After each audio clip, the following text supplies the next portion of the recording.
For my second interaction of my third video log, I met with my interviewee at Starbucks where we enjoyed drinks and had a very comfortable conversation.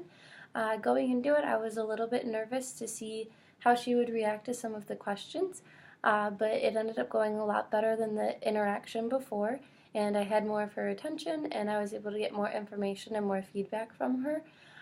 This interaction was mostly about teachers and the relationships that she built in her schools with them. I was a little bit nervous about this interaction beforehand because I wasn't sure what kind of information I was going to get from her, especially since I was a little bit disappointed after the last interaction. But I ended up getting a lot more than I thought, and I had her full attention, which was very nice. I was also nervous to ask her about some of her teachers, mainly because of the previous comment that she made in the last interaction that we had about how minority students don't always respect the white teachers and other teachers in their school. But I was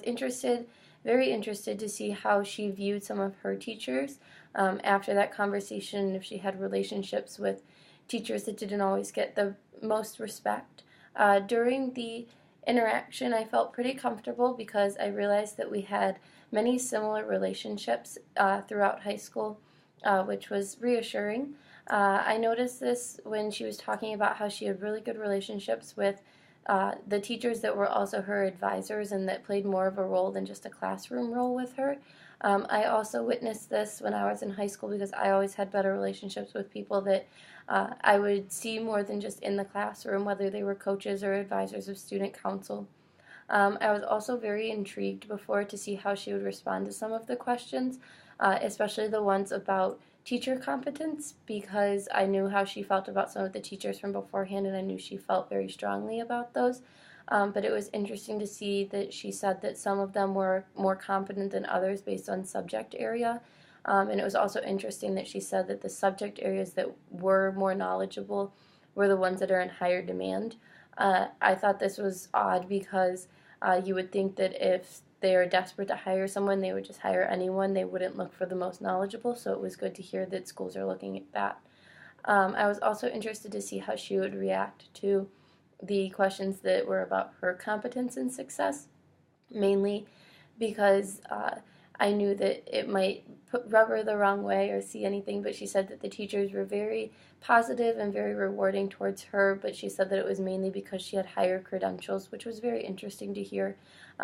Afterwards, I felt like this interaction went a lot smoother than the last one. There weren't any interesting comments that rubbed me the wrong way or that made me feel uncomfortable, so that was really nice. I learned a lot about her teachers, which was nice, and the relationships that she had with them. But at the same time, I wish that I would have dug a little bit deeper and tried to find out her feedback about what makes a good teacher and what I could possibly do in classrooms one day to help students in urban settings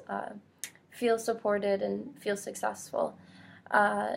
Finally, I learned a couple things that I really got away from this interaction, and the first was the idea that to get involved in more than just the classroom. I've heard this a couple times in the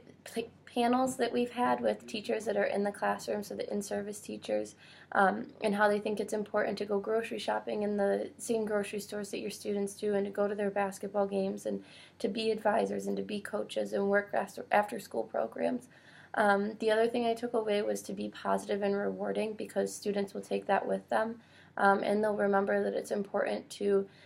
know that they're successful even when someone's not telling them, but it's even better when someone is telling them. And finally, the last one is to build relationships, and that's been drilled into my head for a while now, but this definitely drilled it in further because I know that these students, if you build a relationship with them on a personal level, then they will remember it and they will take the things that you're teaching them more seriously. So that was my second interaction, and I look forward to my third.